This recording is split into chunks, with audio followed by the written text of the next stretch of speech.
آج کی اس دل کو چھو لینے والی اور علم سے بھرپور ویڈیو میں ہم بات کریں گے ایک ایسی عظیم ہستی کی جنہیں اللہ تعالیٰ نے طاقت، سلطنت، عقل، حکمت اور عدل کی دولت سے نوازا، جنہیں قرآن کریم میں ذوالقرنین کے لقب سے یاد کیا گیا۔ جی ہاں، ہم بات کر رہے ہیں حضرت ذوالقرنین علیہ السلام کی۔ کیا اب جانتے ہیں کہ حضرت ذوالقرنین کون تھے؟ کیا وہ کوئی نبی تھے؟ کیا ان کا تعلق سکندر اعظم سے تھا؟ کیا وہ آجوج ماجوج کی قوم کو دیوار کے پیچھے قید کرنے والے بادشاہ تھے؟ چلیے آج قرآن، تاریخ اور تفسیر کی روشنی میں اس عظیم شخصیت کی مکمل داستان جانتے ہیں۔ ذوالقرنین کون تھے؟ قرآن کیا کہتا ہے؟ حضرت ذوالقرنین کا ذکر سورۃ الکہف کی آیات 83 سے 98 تک موجود ہے۔ اللہ تعالیٰ فرماتا ہے، اور وہ اب سے ذوالقرنین کے بارے میں سوال کرتے ہیں، کہہ دیجئے میں تمہیں اس کا کچھ حال سناؤں گا۔ سورۃ الکہف 83۔ یہاں سے اللہ تعالیٰ حضرت ذوالقرنین کا تعارف کرواتا ہے۔ قرآن کے مطابق وہ ایک ایسا بادشاہ تھا جسے اللہ نے زمین میں اقتدار عطا کیا اور اسے ہر چیز کا سامان دیا، علم، ہنر، لشکر، عدل اور حکمت۔ ذوالقرنین کے 3 بڑے سفر قرآن کے مطابق۔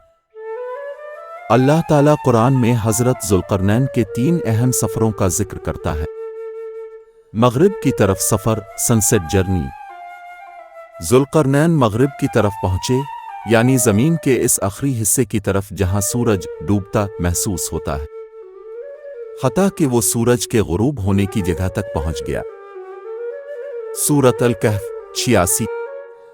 وہاں انہوں نے ایک قوم کو پایا اور اللہ نے اسے اختیار دیا کہ وہ ان پر عدل کرے، سزا دے۔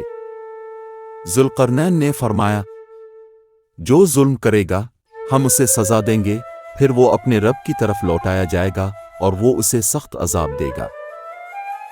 الکہف 87۔ یہ الفاظ ان کے عدل اور انصاف کا عظیم مثال ہے۔ مشرق کی طرف سفر، سن رائز جرنی۔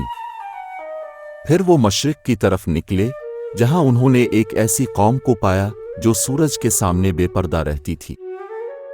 یہاں بھی ذوالقرنین نے بغیر کسی ظلم کے حکمت سے ان کے ساتھ معاملہ کیا۔ بیچ کا علاقہ، آجوج ماجوج کی سرزمین۔ پھر وہ ایک ایسے مقام پر پہنچے جہاں 2 پہاڑوں کے درمیان ایک قوم رہتی تھی۔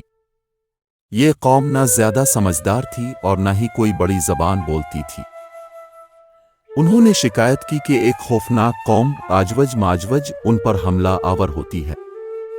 انہوں نے ذوالقرنین سے درخواست کی، کیا ہم آپ کے لیے کچھ مال جمع کر دیں تاکہ آپ ہمارے اور ان کے درمیان دیوار بنا دیں؟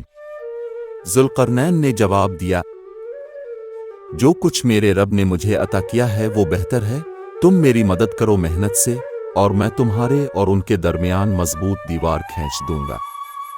دیوار آجوج ماجوج سب سے عظیم کارنامہ۔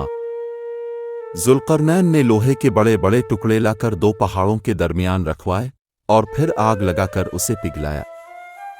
پھر انہوں نے پگھلے ہوئے تانبا کو دیوار پر ڈال کر ایسا مضبوط قلعہ بنایا جسے نہ چڑھا جا سکتا تھا اور نہ ہی توڑا جا سکتا تھا۔ پھر وہ آجوج ماجوج اس دیوار پر نہ چڑھ سکے اور نہ اس میں نقب لگا سکے۔ الکہف 97۔ یہ دیوار ان کی تدبیر، علم اور حکمت کی واضح دلیل ہے۔ کیا ذوالقرنین نبی تھے؟ قرآن نے انہیں نبی نہیں کہا، لیکن انہیں اللہ کا صالح بندہ قرار دیا جسے اللہ نے اختیار، علم اور عدل عطا کیا۔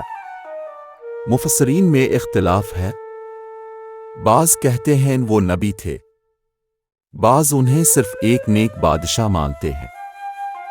بعض مورخین انہیں حضرت خضر علیہ السلام کے دور کا حاکم کہتے ہیں۔ کیا ذوالقرنین سکندر اعظم تھے؟ یہ بہت مشہور نظریہ ہے، مگر قرآن کی روشنی میں یہ غلط ہے۔ سکندر اعظم مشرک تھا، جبکہ ذوالقرنین اللہ کے ماننے والے اور نیک انسان تھے۔ سکندر کی سلطنت مغرب تک محدود تھی، جبکہ ذوالقرنین مشرق و مغرب دونوں طرف گئے۔